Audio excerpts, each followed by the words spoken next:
안녕하세요. 오늘은 정말 충격적인 이야기부터 시작해 볼게요. 어제 50대 퇴직자 김 씨가 건강보험료 고지서를 받고 응급실에 실려갈 뻔했습니다.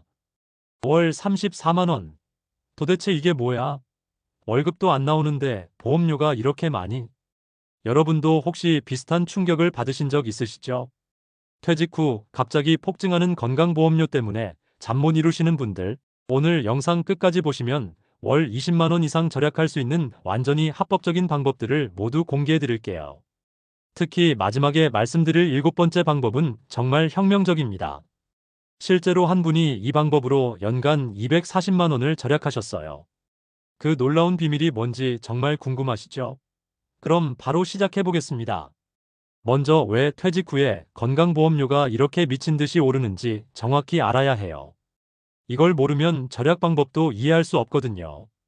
직장에 다닐 때는 직장 가입자였죠. 월급 350만 원에 건보료 10만 원 정도 나오면 회사가 절반인 5만 원을 대신 내줬어요. 본인은 5만 원만 부담하면 됐죠. 그래서 건보료가 별로 안 나오네 라고 생각했던 거예요. 그런데 퇴직하는 순간 지역가입자로 바뀝니다. 이때부터 진짜 악몽이 시작돼요. 왜냐하면 지역가입자는 완전히 다른 방식으로 보험료를 계산하거든요. 지역가입자 보험료는 세 가지로 계산해요. 첫째, 소득, 근로소득, 사업소득, 임대소득, 이자소득, 배당소득 등 모든 소득을 다 합산합니다. 둘째, 재산. 여기가 진짜 문제예요. 집, 땅, 건물, 심지어 자동차까지 모두 재산으로 계산해요. 셋째, 생활 수준. 나이, 성별, 지역을 고려한 점수를 매겨요. 그런데 여기서 정말 충격적인 건 재산분 보험료예요. 강남에 아파트 한 채만 있어도 재산분 보험료가 월 25만 원 넘게 나올 수 있어요. 평생 죽도록 일해서 집 한 채 마련했는데 이제 그 집 때문에 보험료를 이렇게 많이 내야 한다니. 정말 억울하고 화가 나죠? 실제 사례를 하나 말씀드릴게요. 서울 서초구에 사시는 박 씨는 퇴직 전에는 건보료를 월 6만 원 내셨어요. 그런데 퇴직 후에는 월 31만 원이 나왔어요. 무려 5배가 오른 거죠. 이게 말이 되나? 소득은 줄어들었는데 보험료는 왜 이렇게 올라? 하시면서 정말 절망하셨어요. 하지만 잠깐만요. 포기하기엔 너무 이릅니다. 실제로 제가 지금부터 알려드릴 방법들로 월 20만 원 이상 절약하신 분들이 정말 많거든요. 특히 세 번째 방법은 많은 분들이 전혀 모르는 꿀팁이에요. 이거 하나만으로도 월 8만 원 절약할 수 있어요. 계속 보시죠.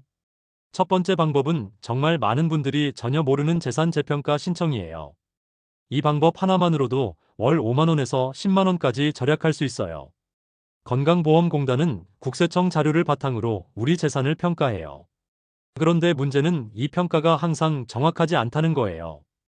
특히 오래된 건물이나 특수한 상황의 부동산은 실제보다 높게 평가되는 경우가 정말 많아요. 실제 사례를 하나 말씀드릴게요. 부산에 사시는 최 씨는 35년 된 다세대 주택을 소유하고 계셨는데 건강보험료가 월 22만 원이 나왔어요. 건물이 너무 낡아서 실제로는 가치가 많이 떨어졌는데도 공시가격으로만 평가받은 거죠. 그래서 재평가 신청을 했더니 월 13만 원으로 줄었어요. 무려 월 9만 원, 연간 108만 원을 절약한 거죠. 재평가를 신청할 수 있는 경우는 이런 거예요. 건물이 노후되어 가치가 떨어진 경우, 주변 환경이 나빠져서 시세가 하락한 경우, 토지 용도가 변경된 경우, 재해나 사고로 가치가 손상된 경우 등이에요. 신청 방법은 생각보다 간단해요. 가까운 건강보험공단 지사에 가서 재산 재평가 신청서를 작성하고 관련 증빙 서류를 제출하면 돼요. 감정평가서, 주변 매매 사례, 건물 상태를 보여주는 사진 등을 준비하시면 됩니다. 그런데 여기서 정말 중요한 포인트가 하나 더 있어요. 많은 분들이 우리 집은 재평가 대상이 아니야라고 생각하시는데 의외로 대상인 경우가 많아요. 이건 정말 핵심인데. 잠깐, 이거 말씀드리기 전에 두 번째 방법부터 보여드릴게요. 이것도 정말 강력한 방법이거든요. 두 번째 방법은 임대소득 분산 전략이에요. 이 방법으로 월 7만 원에서 12만 원까지 절약할 수 있어요. 건강보험료는 누진세 구조예요. 소득이 높을수록 기하급수적으로 더 많은 보험료를 내게 되어 있죠. 그래서 부부가 모두 지역가입자라면 임대소득을 나눠서 신고하는 게 엄청나게 유리해요. 구체적인 예를 들어볼게요. 임대소득이 월 300만 원 있다고 해보세요. 한 명이 다 신고하면 건보료가 월 18만 원 정도 나와요. 하지만 부부가 각각 150만 원씩 나눠서 신고하면 합쳐서 월 11만 원 정도만 나와요. 무려 월 7만 원을 절약하는 거죠. 이 방법을 쓰려면 임대차 계약서를 부부 공동 명의로 작성해야 해요. 그리고 실제로도 소득을 나눠서 받으셔야 하고요. 완전히 합법적인 방법이니까 걱정하지 마세요. 실제로 대구에 사시는 이씨 부부는 이 방법으로 월 9만 원을 절약하셨어요. 연간 108만 원이에요. 이런 방법이 있는 줄 진짜 몰랐다. 왜 아무도 안 알려줬지? 라고 하시면서 정말 기뻐하셨죠. 그런데 여기서 더 놀라운 건 임대소득뿐만 아니라 다른 소득도 분산할 수 있다는 거예요. 사업소득, 기타 소득 등도 부부가 나눠서 신고할 수 있거든요. 물론 실제로 그렇게 소득이 발생해야 하지만요. 하지만 여기서 정말 중요한 건 세 번째 방법이에요. 이건 정말 많은 분들이 놓치는 부분인데 자동차 때문에 건보료를 엄청나게 많이 내는 경우가 있어요. 이것만 해결해도 월 5만 원에서 8만 원은 바로 절약돼요. 어떤 방법인지 정말 궁금하시죠? 세 번째는 자동차 전략적 관리법이에요. 정말 많은 분들이 모르는 사실인데 건강보험료 계산할 때 자동차도 재산으로 들어가요. 특히 고급차일수록 부담이 엄청나게 커요. BMW나 벤츠, 아우디 같은 고급차를 타시는 분들 정말 주의하세요. 차량 한 대 때문에 월 5만 원에서 8만 원씩 더 낼 수 있어요. 연간으로 따지면 60만 원에서 96만 원이에요. 이게 말이 됩니까? 해결 방법은 여러 가지가 있어요. 첫째, 불필요한 차량은 과감하게 처분하세요. 2대 이상 있으시다면 일대는 처분을 심각하게 고려해 보세요. 둘째, 성인 자녀가 직장 가입자라면 자녀 명의로 이전하는 것도 훌륭한 방법이에요. 셋째, 부부가 각각 일대씩 나눠서 소유하는 것도 상당히 유리할 수 있어요. 실제 사례로 BMW X5를 타시던 김 씨는 소나타로 바꾸신 후 월 6만 원을 절약하셨어요. 차는 그냥 이동수단일 뿐인데 건보료까지 이렇게 영향을 주는 줄 정말 몰랐다. 진작 바꿀 걸 이라고 하시더라고요. 또 다른 방법도 있어요. 차량을 아예 없애고 카쉐어링이나 렌터카를 이용하는 거예요. 특히 도시에 사시는 분들은 대중교통이 잘 되어 있으니까 충분히 고려해 볼 만해요. 그런데 지금까지 말씀드린 건 사실 기본적인 방법들이에요. 진짜 핵심은 네 번째부터예요. 특히 다섯 번째 방법은 정말 혁신적인데 이걸 모르면 정말 손해예요. 월 15만 원 이상 절약할 수 있는 방법이거든요. 어떤 방법일까요? 네 번째는 소득 조정의 스마트한 기술이에요. 이 방법은 정말 고급 기술이에요. 같은 소득이라도 어떻게 신고하느냐에 따라 건보료가 완전히 달라져요. 퇴직 후에는 여러 소득원이 있을 수 있죠. 프리랜서 수입, 임대소득, 배당소득, 이자소득, 연금소득 등등. 이런 소득들을 시기적으로 조정하거나 필요경비를 제대로 신고해서 과세소득을 줄일 수 있어요. 특히 임대사업자 등록을 하시면 정말 유리해요. 일반 임대소득자는 필요경비를 60%만 인정받지만 임대사업자로 등록하면 실제 경비를 다 인정받을 수 있어요. 감가상각비, 수선비, 관리비, 보험료, 세금, 대출이자 등 모든 경비를 공제받을 수 있죠. 실제로 광주에 사시는 정 씨는 이 방법으로 월 8만 원을 절약하셨어요. 임대 수입은 똑같은데 필요경비를 제대로 신고하니까 건보료가 확 줄어든 거죠. 이런 방법이 있는 줄 몰랐다. 세무사한테 상담받길 정말 잘했다고 하시더라고요. 또 다른 고급 기술도 있어요. 소득의 발생 시기를 조정하는 거예요. 예를 들어 부동산을 매도할 때 한 해에 몰아서 하지 말고 여러 해에 걸쳐서 나눠서 하는 거죠. 그러면 특정 해에 소득이 몰려서 건보료가 폭증하는 걸 막을 수 있어요. 하지만 주의할 점도 있어요. 세금과 건보료를 종합적으로 고려해야 해요. 때로는 세금이 늘어날 수도 있거든요. 그래서 반드시 세무 전문가와 상담을 받아보시는 걸 강력히 추천해요. 그런데 정말 핵심은 다음 방법이에요. 이 방법은 정말 혁명적이에요. 월 20만 원 이상 절약할 수 있는 방법인데 많은 분들이 몰라서 엄청난 손해를 보고 계세요. 뭔지 정말 궁금하시죠? 다섯 번째 방법은 정말 혁신적이에요. 바로 피부양자 등록 전략이에요. 이 방법을 제대로 활용하면 월 25만 원, 30만 원 내던 건보료가 아예 0원이 될 수 있어요. 조건은 이래요. 배우자나 성인 자녀가 직장 가입자이고 본인의 연소득이 2천만 원 이하, 재산이 5억 4천만 원 이하면 피부양자로 등록할 수 있어요. 우리 집은 재산이 5억 넘는데? 라고 생각하시는 분들 절대 포기하지 마세요. 재산을 조정할 수 있는 완전히 합법적인 방법들이 있어요.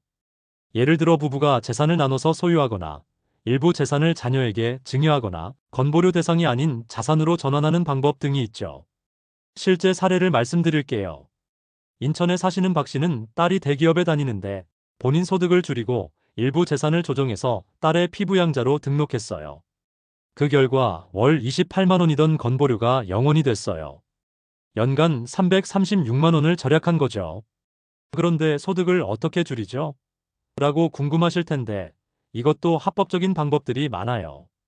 임대소득을 배우자에게 이전한다든지 금융소득을 분산한다든지 사업 구조를 조정한다든지 하는 방법들이요. 또 다른 케이스도 있어요. 아들이 공무원인 경우 부모님을 피부양자로 등록할 수 있어요. 공무원은 건보료 부담이 적기 때문에 이런 전략이 아주 유효해요. 하지만 이것도 여전히 기본 수준이에요. 진짜 고수들이 쓰는 방법은 6번째부터예요. 특히 7번째는 정말 대박이에요. 연간 240만 원 이상 절약한 실제 사례가 있거든요. 어떤 방법인지 정말 궁금하시죠? 6번째는 거주지 이전 전략이에요. 이건 많은 분들이 전혀 생각지 못하는 방법인데 효과는 정말 놀라워요. 건강보험료의 생활수준 점수는 지역별로 달라요. 같은 소득, 같은 재산이라도 어디에 사느냐에 따라 보험료가 상당히 다를 수 있어요. 특히 수도권에서 지방으로 이사하면 엄청난 절약 효과를 볼 수 있어요. 실제로 강남 아파트를 처분하고 대전으로 이사한 이 씨의 경우를 보세요. 기존에는 월 32만 원을 냈는데 이사 후에는 월 14만 원만 내게 됐어요. 월 18만 원, 연 216만 원을 절약한 거죠. 그런데 강남에서 대전으로 이사하면 생활이 불편하지 않나요? 라고 걱정하실 수도 있는데 의외로 그렇지 않아요. 요즘 지방 도시들도 인프라가 정말 좋아졌거든요. 의료시설, 문화시설, 교통 등이 많이 발달했어요.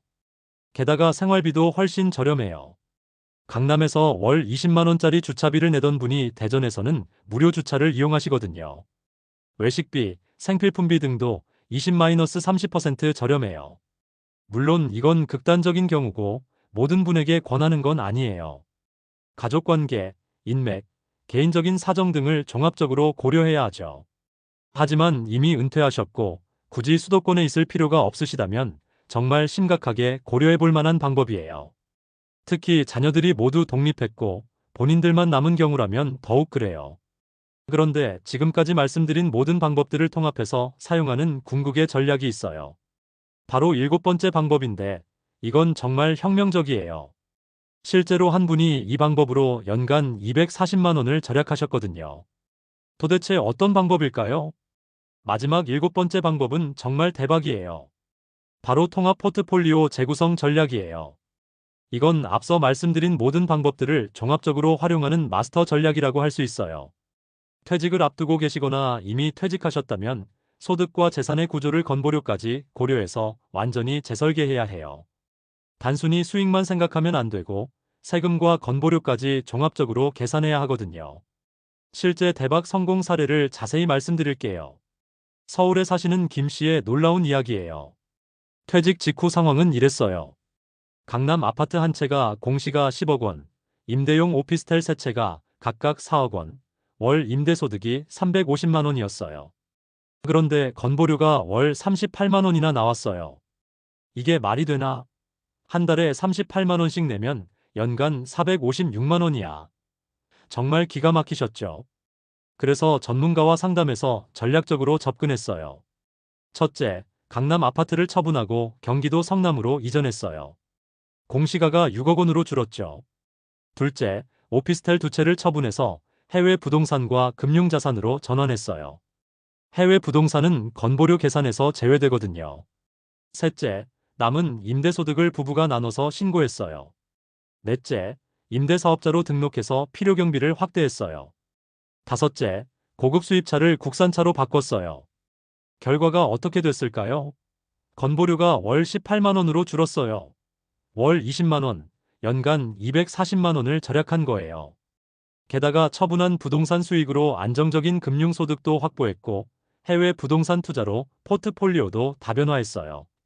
이게 바로 통합 포트폴리오 재구성의 힘이에요.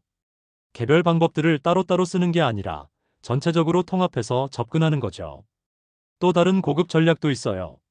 재산의 성격을 바꾸는 거예요. 부동산을 일부 처분해서 건보료 대상이 아닌 자산으로 이동하는 거죠.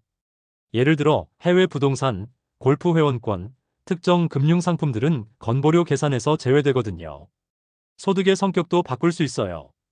근로소득보다는 배당소득이 유리한 경우가 많아요. 사업소득을 기타소득으로 조정하는 방법도 있고요. 시기적 분산도 엄청나게 중요해요. 대량 소득이 한 해에 몰리면 건보료가 확 올라가거든요. 부동산 매도, 사업 정리 등을 여러 해에 걸쳐서 분산하면 정말 효과적이에요. 가족 단위 전략도 필수예요. 배우자, 자녀까지 포함해서 가족 전체의 건보료를 최소화하는 방향으로 계획을 세워야 해요. 자, 그런데 이 모든 방법들을 실제로 적용할 때 반드시 주의해야 할 점들이 있어요. 이걸 모르고 잘못했다가는 오히려 큰 손해를 볼 수 있거든요. 첫 번째, 절대로 불법적인 방법은 사용하지 마세요. 허위 신고, 재산 은닉, 가짜 계약서 작성 같은 건 나중에 엄청난 문제가 됩니다. 오늘 제가 말씀드린 방법들은 모두 100% 완전히 합법적인 방법들이에요. 두 번째, 반드시 전문가와 상담하세요. 세무사, 건강보험 전문가, 재정 컨설턴트와 상담을 받아서 본인 상황에 맞는 맞춤형 전략을 세우셔야 해요. 남의 성공 사례를 무작정 따라하면 안 되거든요. 세 번째, 정기적으로 재검토하세요. 제도가 자주 바뀌므로 최소 연 2회는 점검하셔야 해요. 생활 상황이 바뀌면 그에 따라 전략도 조정해야 하고요. 네 번째, 시간이 정말 중요해요. 많은 절약 방법들이 시간이 걸립니다. 퇴직하고 나서 부랴부랴 하지 마시고 퇴직 1-2년 전부터 미리미리 준비하세요. 다섯 번째, 종합적으로 판단하세요. 건보료만 생각하지 마시고 세금, 생활비, 투자 수익, 상속세 등을 모두 고려해서 결정하세요. 여섯 번째, 가족과 충분히 상의하세요. 특히 피부양자 등록이나 재산 이전 등은 가족 전체에 영향을 주는 일이니까 반드시 가족들과 상의하고 진행하세요. 자, 이제 구체적으로 무엇부터 시작해야 할지 단계별로 알려드릴게요. 이번 주에 하실 일들이에요. 첫째, 현재 건보료 고지서를 꼼꼼히 분석해 보세요. 소득분, 재산분, 생활수준분이 각각 얼마인지 정확히 파악하고 어느 부분이 가장 큰 비중을 차지하는지 확인하세요. 둘째, 재산 평가액이 적절한지 검토해 보세요. 특히 오래된 건물, 특수한 상황의 부동산, 가치 하락 요인이 있는 자산들을 체크해 보세요. 셋째, 가족 중에 직장 가입자가 있는지 확인하고 피부양자 등록 가능성을 꼼꼼히 따져보세요. 이번 달에 하실 일들이에요.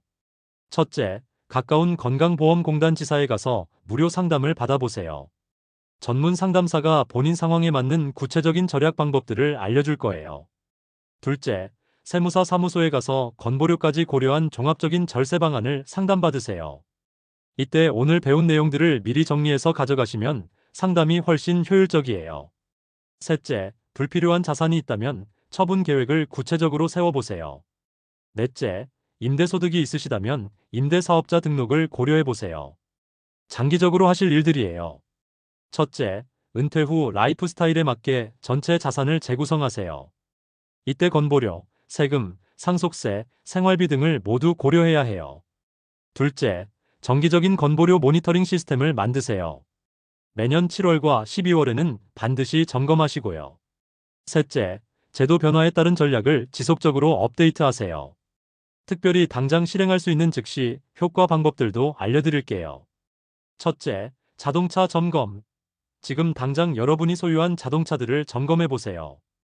2대 이상 있으시다면 일대는 처분을 고려하고 고급차가 있다면 교체를 검토해 보세요. 이것만으로도 월 3-5만 원은 바로 절약됩니다. 둘째, 재산 재평가 신청.